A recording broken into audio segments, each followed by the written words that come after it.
5 things I loved about the movie They Cloned Tyrone. It's one I watched very recently. I actually did this video already and I didn't have the mic on. Pain, rage, ouch. Number 1 is stepping outside of the realms of traditional Western black media. And what I mean by that is a lot of the media that we created over the years has been a little bit one-dimensional. We do step outside of that, but the vast majority of it has been a little bit one-dimensional. We're coming into a space now where people are stepping outside of that box and we're getting more things that are like horror, Jordan Peele. We're getting a bit more sci-fi, things like Supercell. And They Cloned Tyrone, which obviously came before Supercell, sort of adds to that sci-fi fantasy space. And I feel like we should be doing more horror. I think that we should be doing more sci-fi fantasy space. I think it's appreciated from my perspective. And what They Cloned Tyrone does as well is that it starts off as a very stereotypical movie, and it changes at a time, and it moves over into something else. But it feels natural. It still feels hold on to the culture, but it feels like it's beyond that at the same time, whilst also presenting a positive message, which I enjoyed and appreciated thoroughly. Number 3, I think the script is very powerful. I think the script is very strong. And I'm a script man. And just to give an indication of what one of my favorite lines was, one of the lines that sticked out to me is when Fontaine has the scientist against the wall with a gun in his hand, sort of pointed at the scientist. The scientist says to him, "You don't want to do this. We're everywhere."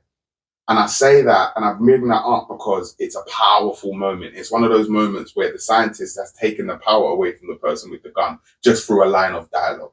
And it takes you from what you knew was happening into, oh my God, what actually is happening? Who's in control here? And with one line of dialogue, and I think that's super powerful. And I think when script is done well, one line of dialogue can do that. So bravo to that. Number 3, one of my favorite bits of directing. It's directed very well, by the way. Bravo to the director. But one of my favorite bits of directing is the scene in which Fontaine actually gets shot and killed. A good director will have the camera and will show you exactly what you're supposed to be feeling, exactly what you're supposed to be saying. And in that moment, you are getting shot with Fontaine because it doesn't show the shooting happen. It shows him in his car. It shows him get out of his car, and you see him getting shot from his perspective. And you're there with him. You're feeling those gunshots. And that is what it's supposed to do. You're supposed to feel it. And you're supposed to be there with him. And I thought that was a great artistic choice because they could have had the camera wide pan and it could have shown and all this madness. And it could have been just, but it wasn't. It was different. You were with Fontaine. You weren't with the shooters. You weren't with the bystanders. You were with him. And it really added to the power of the scene, in my opinion.